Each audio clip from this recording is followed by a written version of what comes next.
Welcome to PhD with Women on It, Hack the Future. My name is Beata Young, and today's PhD Positivity Hacks delivered will be by our guest, Melissa Carson. Topic: Craft your career, lead with confidence, and navigate life's next big leap. Episode 140 starts here. Let me remind you, this is a grassroots community that focuses on women on IT, an inclusive forum of women in technology, startups, and female leaders who are supported by men as well. And I bring heart to that hustle because empathy is my motto. And empathy is critical when you are crafting your career, leading with confidence, and navigating life's next big leap. First, let's go into the calendar of what's been happening in the world of technology. Cheers to Edna Traynor, CEO of Traynor Media and former PhD guest, for her successful speech note at the World Energy Congress in Rotterdam, Ahoy, last April 23rd.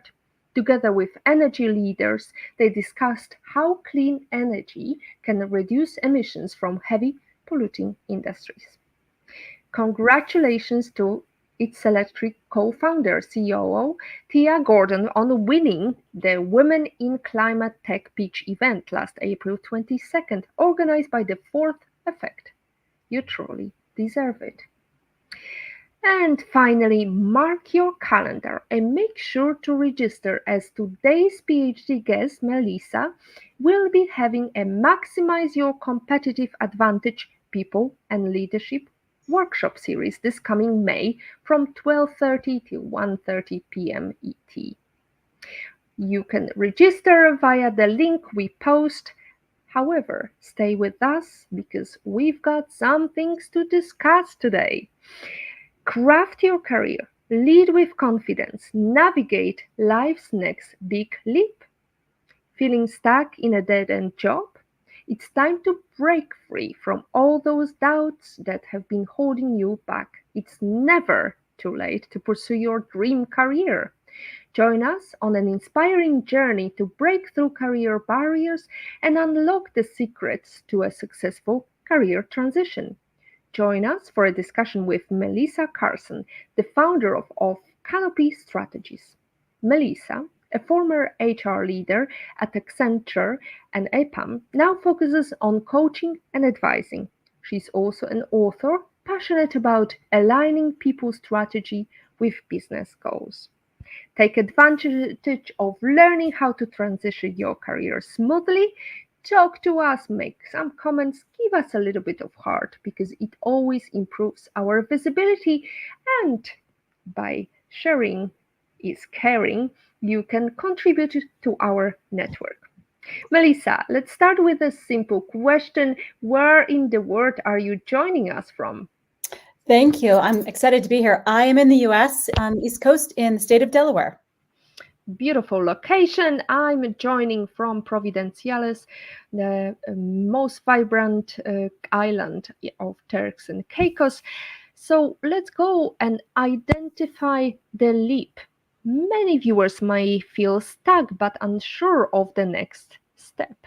What are some signs it's time for a career leap? How can viewers identify their ideal next move? I mean, I think it starts with how do you feel every day? Do you wake up and you get really excited about what you do, or are you dreading it? Because I think there's a variety of different stages that come up. There's, hey, I hate my job. Well, then obviously that's time to leave. There's the job where you are no longer feeling like you're growing or you're challenged. I think that's one feeling. And I think it's knowing what you actually want out of your job or your career at that stage of life, because I think it can change. We may be really, really driven at one stage in our life, but then all of a sudden life takes over and we're like, oh, I want a different pace or a different set of challenges. So I think two key symptoms that I hate my job, I dread my job, or I don't think I'm growing and learning anymore.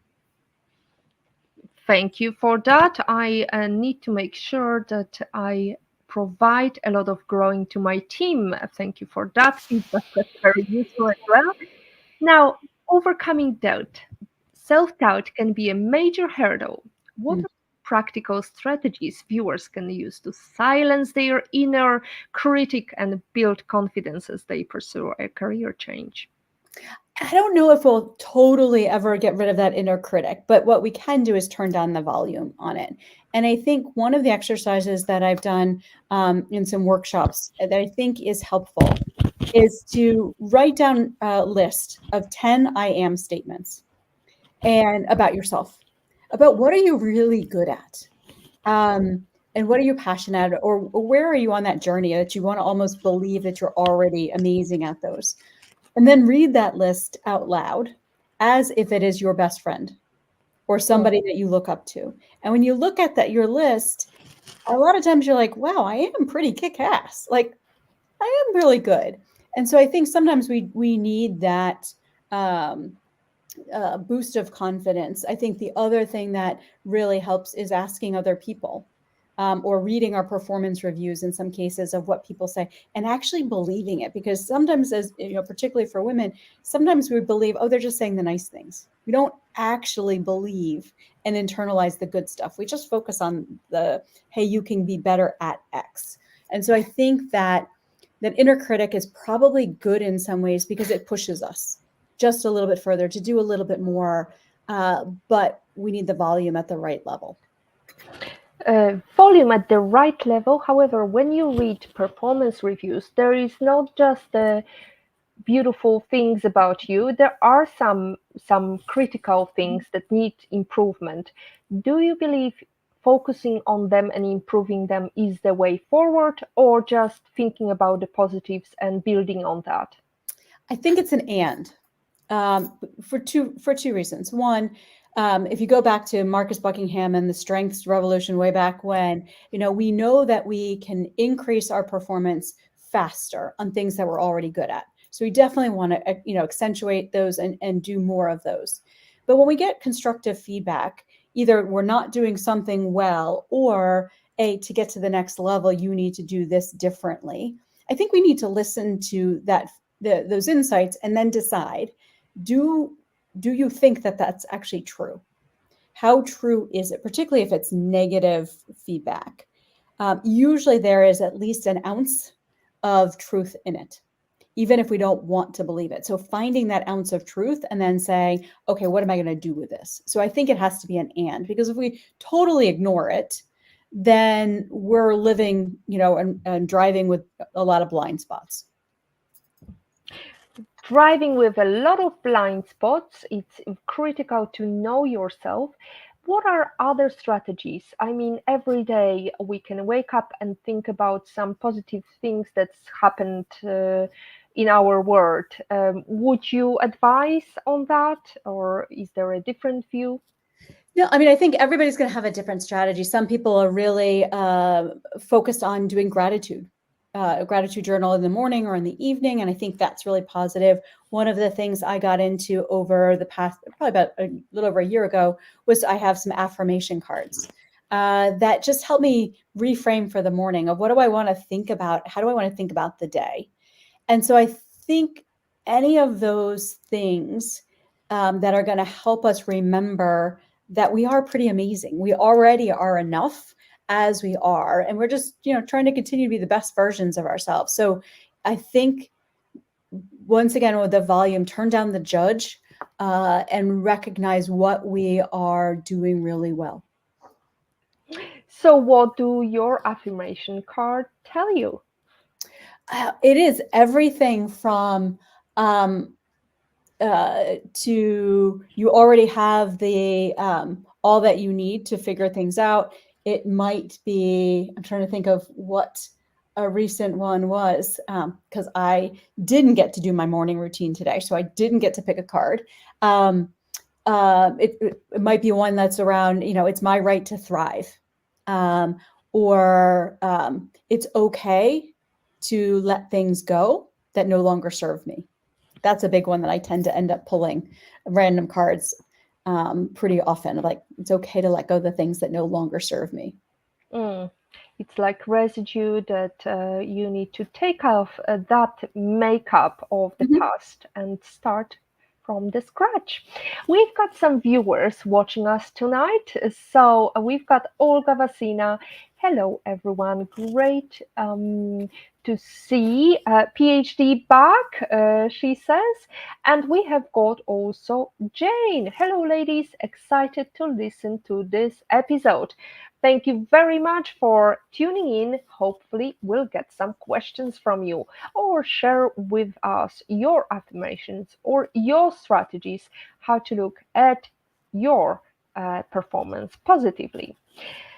Melissa, so we touched upon the big leap. What about crafting the perfect transition plan? Transitioning careers can be daunting. Can you walk us through some key elements viewers can take to create a smooth and successful career transition plan? I think it starts with knowing what you really want. And I think that obviously the pandemic gave people a lot of opportunity for perspective on what we really wanted in our careers. But I think even before that, I think it's very easy to start something when we, come out of school or start our first jobs, and we move along in an organization and we kind of take the steps and we just keep moving forward. And often we don't pause long enough to figure out and say, am I really doing what I want to do? Where do I want my career to go? So I really recommend people, whether you're miserable in your job, whether you love your job, or whether you're thinking about what's next, is to do a reflective exercise to think about what is my ideal job right now based on this phase of my life and what's most important. And I think that starts with really identifying what are the skills that people often look at job descriptions or job titles and they say, oh, I want to be X. I actually recommend people don't do that. Focus on the activities that you really get a lot of energy doing and that you're good at. Usually those go hand in hand, but that those activities, because those are going to drive where you're going to have your highest performance usually. And craft that out. Think about the environments when you work best. Think about the people, the types of people you want to be around, where the growth opportunities and things. And so really map out what are you looking for before you actually start looking. Because I think one of the things that we do quite often is look at a job posting on LinkedIn or Indeed or some other site and we say, oh, well, do I have what it takes to do that job? And so often we don't actually look at the reverse and say, is that a job that fits my criteria? So I think it's really getting intentional with yourself first around what's most important in this phase of your life. Mm. And what about tenacity? What about doing it every day? Is there a key element to that I think, transitioning? yeah, I think you have to be in that mindset of that, hey, I'm focused on what is next for me. And, I was speaking with somebody earlier today and they were talking about the challenge in the job market right now of just, how many postings that are out there, how few interviews and things like that. And so sometimes when you are searching right now, this is a hard time and it's really easy to get demotivated. That nobody wants me, are my skills good enough? And so I think that tenacity and the belief in ourselves and knowing that sometimes we can't predict the timing, but that I do tend to believe that things will work out, but you've got to do the work. I mean, finding a job, sometimes we're really lucky and somebody calls us up, whether it's a recruiter, whether it's a friend, whether we just see something randomly and it works out really well. But more often than not, particularly right now, it is a job to find a job. Mm. We talked about it, finding a job and having a job or finding a job with our previous speakers. We talked about how to prepare for that transition and how to have good tools. And we talked also about the fact that quite often recruiting companies are using automation when it comes to going through CVs. And we know, Melissa, I think you're in HR, and of course, you've got lots of experience. But actually, I came across recently a recruitment stories. All the recruiters are talking about how difficult it is to actually find the good match, and how quite often they don't even have time to give feedback. Mm. Let's talk about feedback from the recruiters. How do you ask for feedback when you know you're kind of bothering them and you don't want to be a pain in the backside? I think it probably depends at what phase in the recruitment process you get to. If you're in the early stages and you're just wondering why you didn't get through a screening, it's probably a little unlikely that you're get really good feedback. If you make it, into those last couple of rounds of interviews, I think it's perfectly okay and expected to go ask for feedback. Depending on that recruiter, depending on that culture of that environment, you may or may not get it, but I think you deserve it. So I would definitely ask for it. So I would think about where in the recruitment process, how far did you get? And what's the likelihood that that recruiter actually has good insights? I mean, I would also say if you built a relationship with the hiring manager during the process, I would also follow up with them directly. Once again, they may or may not respond to you, but wanting that feedback to say, hey, I really loved the process that we went through. I was really excited about the opportunity. And, I understand I wasn't selected. I'd love any feedback for my next search on what, how I came across or how you made your selection, and look at Mm, it from a self-development perspective. that's very valid point, Melissa. Thank you so much for giving the courage to our listeners to follow through, even if you don't hear. Don't take it as a negative. It's always useful to ask for that feedback. Now, leveraging past experience. Viewers may worry their current experience won't translate. How Mm. can viewers effectively showcase their transferable skills and experience to land their dream job? And especially, it's very uh, prevalent in technology. I think it's a really good thing. And this comes back to when you think about your ideal job, it's around the skills and activities that you like to do and that you're really good at, because you may also pull some things from your personal experience that you'd say, you know what, if a job requires high level of organizational skills, you may have some job examples from your last role or a couple of roles earlier, but you may also have a more recent one from maybe a volunteer activity that you're part of, a board that you're part of, that you want to pull in. So it's tempting, if you're going through a hiring process with a variety of companies, to really have a generic set of answers. But I think the more that you can really understand the role that you're applying for, what the key skills are, and where you might be differentiated, to be able to pull together, well, I didn't do this exactly, but here's how I see this other experience tying to it. And particularly when you identify those things on the job profile that you're like, I haven't quite done, or I did it a really long time ago, it's find a recent example, find a way to tell that you can do that. And that just brings up a critical point of just job postings in general is, and I don't know what the exact numbers are, but the research shows that if there's a job posting, a woman expects that she needs to really meet 80-90% of the expectations on there before she'll even apply, whereas in many cases our male counterparts will take a swag at it and like, okay, I can do this. And I think that's where we also have to trust ourselves to say that we do have those skills. We can learn, we can bring our past experiences, even if it doesn't look exactly alike, and know that most job profiles out there are written for that purple unicorn. And most of the time, you're not going to find that person who has all of the things on there. So if it's something that you think you can do, go for it. Mm. Well, it is very relatable because so many times we are asked for a very unique and job specific skills that are impossible to do unless you work in that specific company. So, how to convince the employee that you can learn that? I think find another example where you've had to maybe pick up something that you didn't know, and what that expectation was, what was your strategy? Was it you went to YouTube and figured it out? You took a course, you did reading, you found a mentor? how did you do that? And how can you directly relate it to what you would need to do to be successful in this current opportunity? So paint the picture, tell the story. Paint the picture, tell the story. And now let's paint the picture, because we have a challenging question that many of our viewers and many of people who were talking to recruiters said, I have no idea how to answer that question. And the question is, how do you imagine your first days in the work? That's interesting.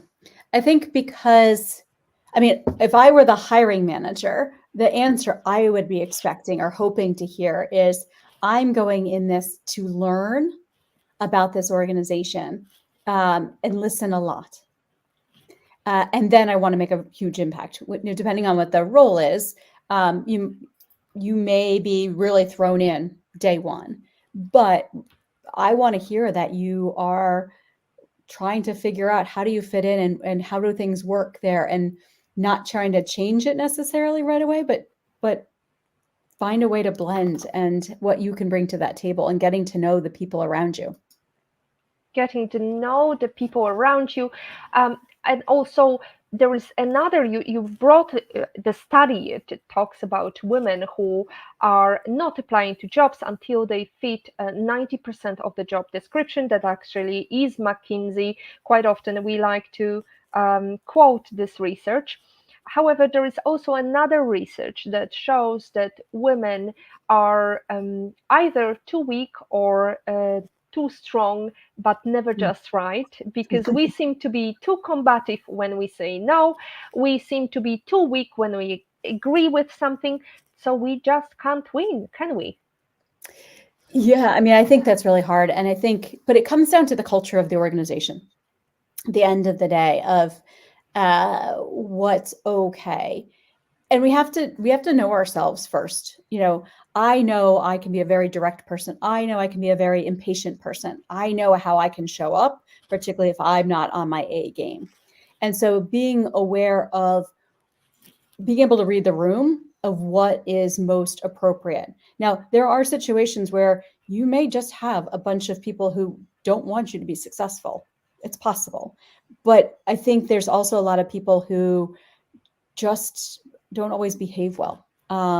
And so being confident enough of, are you showing up the way that you want to? Are you being overly aggressive? Are you being overly passive? Are you, towing the line and being, that right level of assertive for that organization or the situation?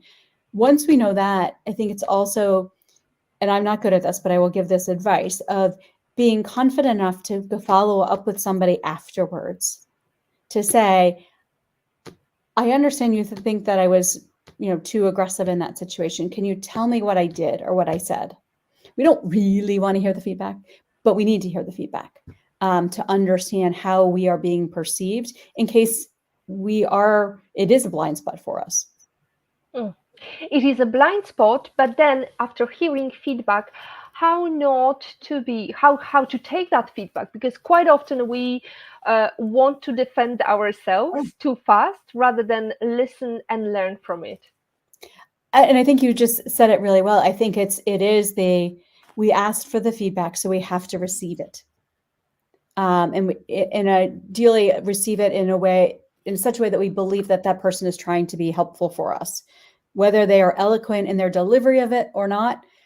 By them giving it to us, they are trying to be helpful in most cases. And so I think once you hear it, is just sit with it. Like, don't respond and say, but I didn't do this or I did this. Like, just accept it and move on. And then you can decide what part of that is really useful that you want to apply going forward, and which ones you think really is one person's opinion.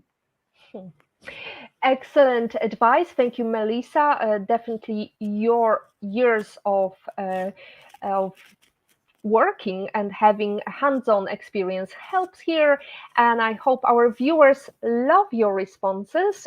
Now let's go into the feedback. When is it right to ask for the feedback? Is it after 2 weeks in the new job, or is it after 6 months, not sooner?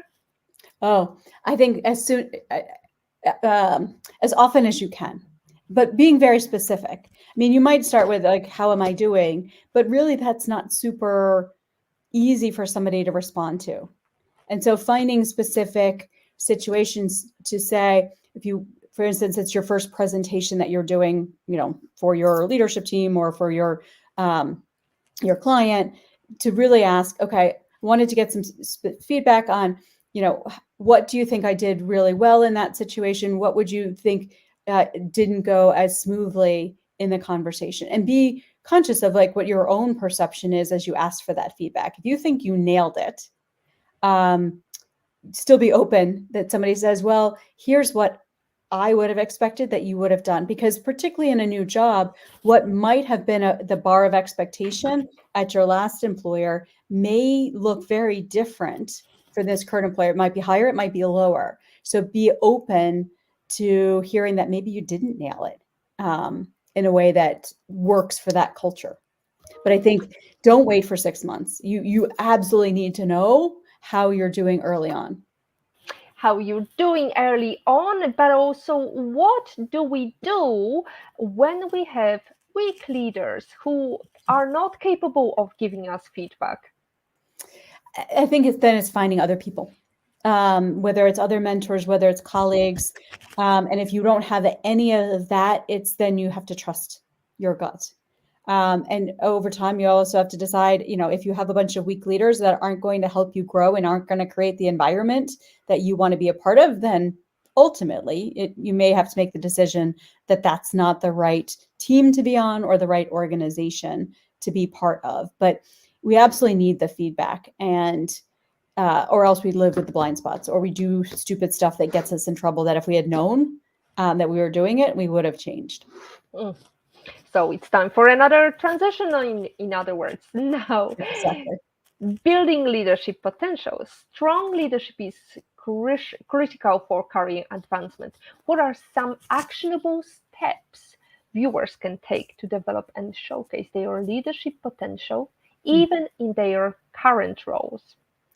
I think it's being willing to be a problem solver, take on the hard things and I'm not saying pick up all the hobby projects, because to some extent that is many of our tendencies to say, okay, I'll say yes to help all these different things. But think about the situations in which you'd really love to do it, and raise your hand to say, hey, I will lead this internal initiative around X, Y, and Z. So take that opportunity if it's something that you're passionate about. But thinking about within your current role, is there somebody on the team that you see as struggling that you can take under your wing as a mentor, or as a mentee? Is there something that you can do above and beyond that helps move a project forward that maybe you're interested in? So how do you show that you are thinking more than just in the box of your day-to-day job, but really thinking about the broader team and how to make the team successful? I think it's also really important to focus on how you're showing up. Are you demonstrating that you lead yourself well? So you communicate well, that you're able to address conflict well and negotiate, that you are able to emotionally regulate yourself in stressful situations. So I think really focusing on how do you show up as an individual leader, because we are all leaders of ourselves. So we all are leaders.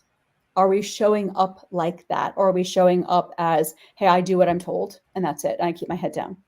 Mm. It's that famous poem that I can be a leader. Can I be a leader? Can I be a leader? I can be a leader. I can be a leader. Okay, what do we do? I love that. Now, there we go.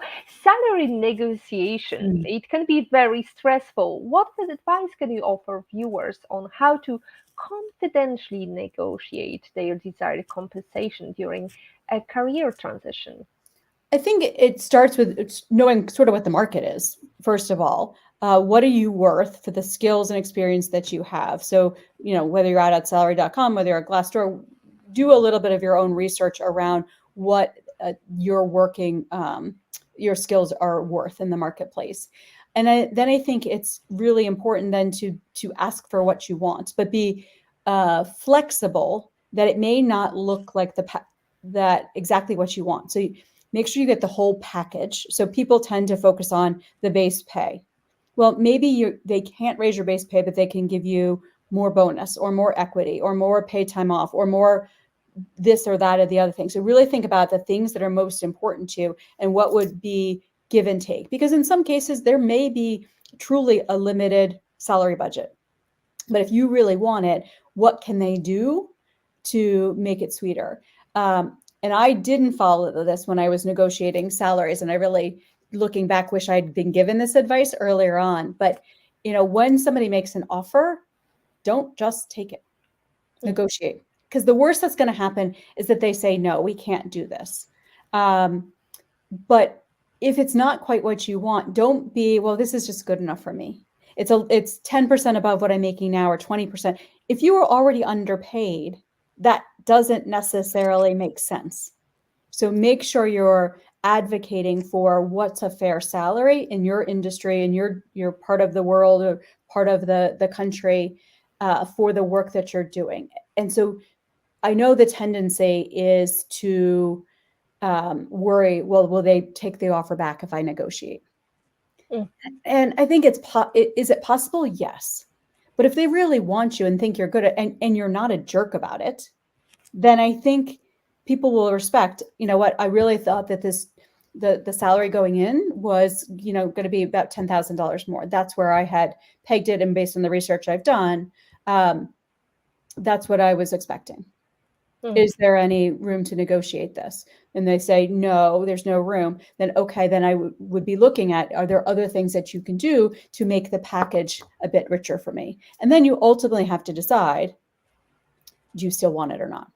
Depending. And I think you're going to learn a lot about that employer based on how they respond. Exactly, because it's not one way street, and there is always another opportunity. Just like Richard Branson says, there will always opportunities are like a bus. There will always be a next one. Now, in Patrick's opinion, actually reminded me the author of the poem is Roger McGough, The Leader. What a magnificent poem. Now we have Olga Vasina making comment. Great conversation, Melissa. I totally agree. We may not want to hear feedback, but if we are having a feedback discussion and somebody misperceives, misunderstands, or is reliant on wrong info from whatever source, how forcefully should I push back when the info is just plain incorrect? I think it depends on how big of a deal it is. If it's something that is not going to really change anything, then I might decide, do I let it go or not? But if this is fundamental of, hey, you screwed something up, or, you're not ready for promotion because we saw that X, Y, and Z happen, then I think it's really important to provide your side of the story. But doing it in such a way of saying, hey, I understand that you received this feedback about X, Y, and Z. I wanted to make sure that you also understood my perspective on how I saw that situation, and not do it from a point of being defensive, because that's not how you want to come across. So we really have to be planful, because in some cases you may want to walk away from that situation and come back so that you can be, really manage the emotions and be very focused on the fact. Here's what I wanted you to know, that this is what transpired. This is how I saw it. This is the process that I used to make the decision I did. So decide, how big of a deal is it that you want them to have that right perception. And if you do, then really be thoughtful about how you want to tell the story of what happened and minimize the emotion.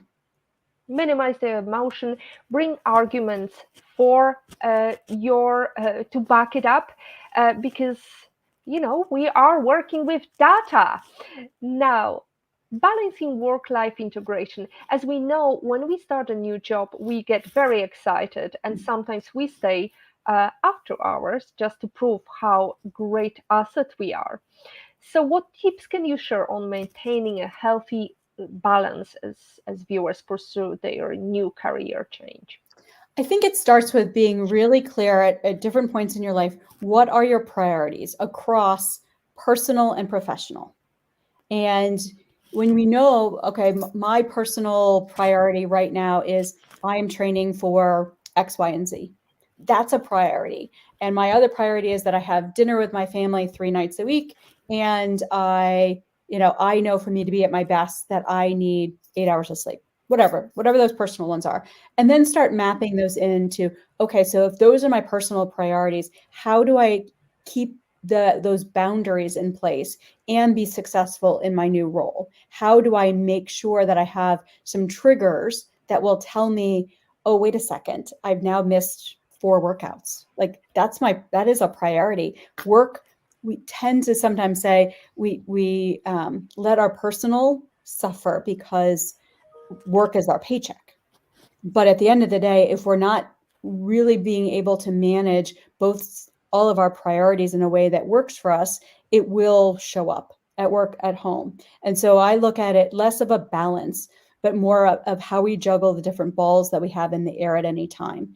And, the visual that I use, and others have used this as well, so this is not my original thinking, but what kind of balls do you have that you're juggling? Are they tennis balls, so when you drop them they'll bounce? Are they just a plastic ball, when you drop them nothing really happens? Are they glass balls that when you drop them they shatter? And so being really clear about your priorities, what kind of ball do they represent as far as what you're juggling? How important are they for you to manage to? And I think when you're going in and interviewing for a new job, being balancing how you have the conversation about what's that culture of that organization around how people work. Is it normal to be expected to respond to emails at 11 o'clock at night or on the weekend? Now, you might be a night owl, so that's all good for you. But if you're somebody who is to bed at 8 or 9 o'clock at night and doesn't want to think about work before you go to bed, that's going to be a cultural mismatch potentially for you. Now, sometimes we have to just take the job because we need a paycheck.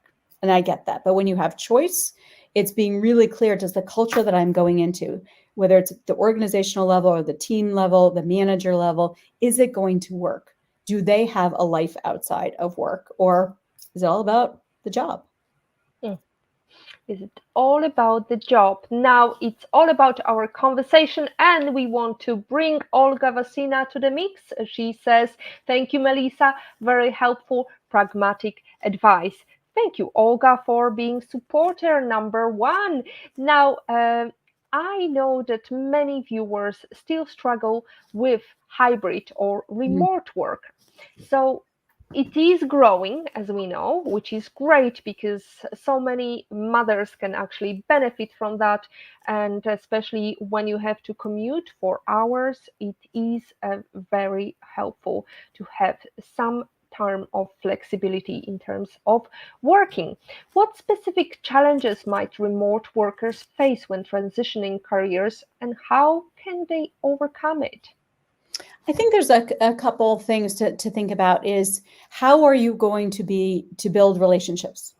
Whether you are full-time remote, whether you are hybrid, whether you work all the time in the office. I mean, I think we all have to be intentional about how are we going to get to know the people that we directly work with? How are we going to get to know the people that we might find value in collaborating with?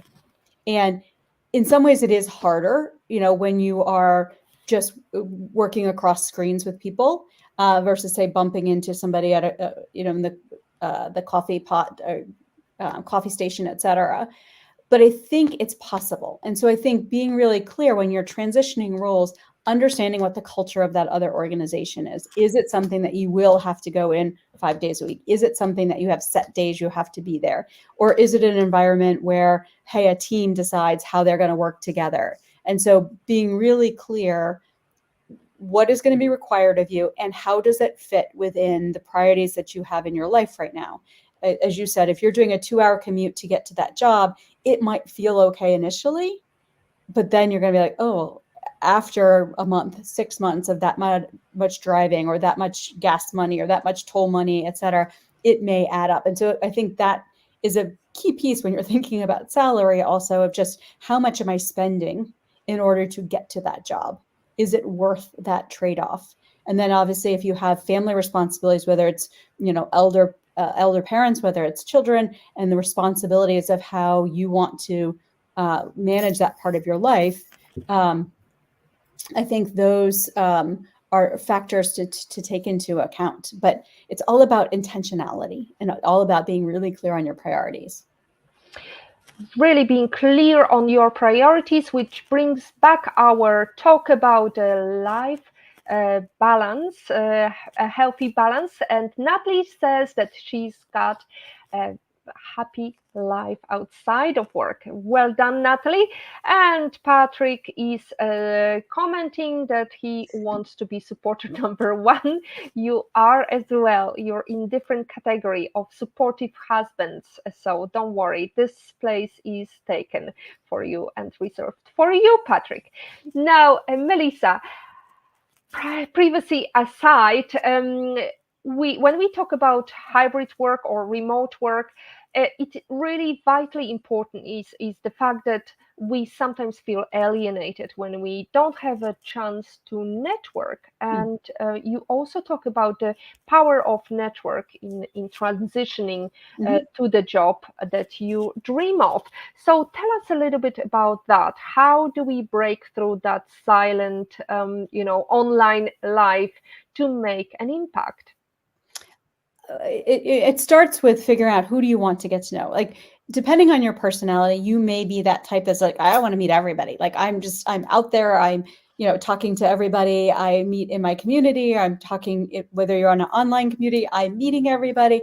That might be your personality. If your personality is like, I wait till somebody approaches me from a comfort level, not as outgoing, you're going to have to do a little bit of work in order to get comfortable to say, I need to build relationships. We know that whether you are the most savvy technologist and deep techie, a lot of your work is going to depend on relationships, whether it's with other coders, whether it's with clients, et cetera. So we have to focus on how do we build relationships. And so depending on the size of the organization, you may have systems inside that has a employee directory.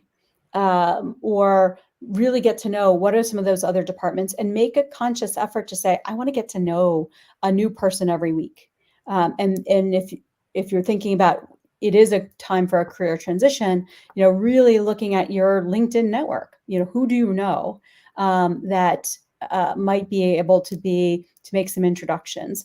And really then also thinking about your personal network around whether you have kids that whose parents you meet at, the soccer game, or you are involved in a hobby, think about those people as your network and get to know them and know a little bit what they do, and not be scared to say, oh, by the way, I'm thinking about a career transition. I'm really looking at this kind of work that I want to do. Do you know anybody? It is uncomfortable. I'm not good at it either, but asking for what you want, because to a point that was made earlier, when we don't ask for what we want, there's a guarantee no. There is a guarantee no, because nobody's going to answer if you don't ask. Now we have Patrick making another great comment. Melissa, is there anything male bosses invariably or quasi invariably do wrong with women employees, which we ought to be careful about? And he says, feel free to mansplain to me. I think you bring up a good point. I think if the conversation you're having with a female employee is different than you would have if that person happened to be a man, then you're doing it wrong. I mean, it's one thing if you say, hey, I'm going to customize the conversation between Bob and Susie because, Bob's personality is a little like this and he likes me to be really direct with him. And Susie really prefers that we have some chit chat at the beginning of the conversation and then I get to the point. That's not a problem. But when you tell Susie that she's didn't do this presentation well, and you wouldn't tell Bob that same message, then that's the problem. Mm-hmm. And I mean, it goes further between the genders. It goes to race and culture, ethnicity, any of those other, or somebody who may need some sort of accommodation. If you're having a different conversation that is not related directly to the performance and how you help them, then you might be showing a bit of your bias. And I think a lot of times it's not conscious. Like I really believe there are so few people that are purposely trying to do these things. It's just whether it's how they grew up, whether they think they're being super polite, whether they think that person didn't know. And so sometimes it's also ask, hey, I noticed this. Would you be interested in a perspective on it? Mm. Thank you, Melissa. Thank you, Patrick, for asking and making comments. And now let's talk about your great workshop, but also about the ideal job worksheet that you prepared for us, because it is helpful when you're looking for your next role. Tell us about why do you believe everybody should check it before they start their transition? I think this goes to the perspective of it's very easy for us to go through the motions and say, because I was doing this piece of work, I was a technical architect, I was a project manager, I was this, I'm going to go look for exactly the same thing and just start looking. But I think there's an opportunity to get a little bit quiet with ourselves, because we don't usually get a lot of that, and say, what do I really want? And sometimes that's a really hard question. And so I think this exercise, this worksheet, is a combination of a variety of conversations that I had with different people. Like, okay, well, I would think you want to think about this, and I would think about this type of thing, and think about these types of things, and sort of pulled it all together into one worksheet. And I'm sure there's other questions you can ask yourself, but these will give you a framework of really identifying what is most valuable for you right now. Whether that means you decide to stay in your job because when you look at some of the criteria, like, actually, my current job is pretty good and meeting these different things. I just need to make this one tweak here. Or it's, hey, my organization's perfect for me, but the role isn't anymore. Here's what I need to do in order to feel like I'm growing, or to not be struggling with my manager. Or I really want to think about a different environment or a different type of work. What could that look like? So easy worksheet to do. I advise you grab a cup of coffee or tea or a glass of wine or a beer and sit there and, maybe go to an alternate location, whether it's a local coffee shop or go sit at a bar somewhere and fill it out so that you can actually be in a different kind of space. That's what I find, is that I can't do sort of the creative thinking or reflection sitting at my office desk. Like, I need to change spaces. Mm. And now let's talk about the books you have delivered and how they can help whoever is looking into career progression. Yeah, so I realized when I went out on my own in 2019 that I actually liked writing, and got into the habit of really putting content out on LinkedIn on a daily basis around what I was thinking. And over time, I realized I had really talked about three themes. One, about how do you lead your career? One, how do you lead yourself? And so I pulled those pieces of essay type work into these guides, and it's all about that there isn't perfect. We believe at times that there is a perfect job, and there might be, and I very purposely picked ideal job worksheet versus perfect job, because there's not a perfect, but what is ideal for you right now? And so there's the one of the perfect job, there is no perfect job, because there's not, but there's all those components that you can make it perfect for you at the time. And then the other one is, a perfect life is not the goal, which is really around, how do you live your life? How do you love the life you are living right now, and recognize that everything we do is a choice, whether we decide to stick with status quo or we decide to create change. Status quo is a choice. Now, we might have a lot of bad options as choices, but when we really recognize that we have made a choice, at least we feel empowered by it. Hmm. Absolutely. And as many people like to quote, and I'm going to quote here our ideal quotation, which is by Maya Angelou: if you don't like something, change it. If you can't change it, change your attitude. So since we are talking about Books. What is your number one book you wish you read before you started your career, Melissa? Ooh, one that I won't get the title exactly right, but that I have recently read that I think is a book that most of us should read. Annie Duke's most recent book, Quit, is really good of knowing the signals of when it's time to walk away. And I think it gives us good things when we think about our career of what are those triggers when it is time to make that choice. What are the triggers in a relationship that it's time to walk away from the choices? So that is one that I think would have really helped me during my journey of knowing when it was the right time. And what we often find in her research shows is that usually we wait too long. There's very few situations where we, are past the situation. We look back and like, oh, I made that decision too soon. Usually the answer is I waited too long. I waited too long, and you have one life, so you should not have regrets. And Yes. as Cindy Gallop says, don't look back. You're not going that way. So let's, since we are talking about quotations, what is your number one quotation, your life lesson quote, and how did it change you, Melissa? The one that I'll go to, and I keep it on a mouse pad on my desk because I think it's so critical. And it says, if you want something you never had, you have to do something you've never done. And I think it pushes us to recognize I'm not going to be that leader I want to be. I'm not going to be the marathon runner. I'm not going to go climb Kilimanjaro. If I have never done that, so I'm going to have to change my habits. I'm going to have to change my behaviors to get there. And so that's the push that I often need, particularly when I get discouraged about, hey, is my business growing fast enough, or am I, making progress on my strength workouts fast? Like, I have to realize that this is new space and challenge myself. Like, am I doing the work or not? Mm.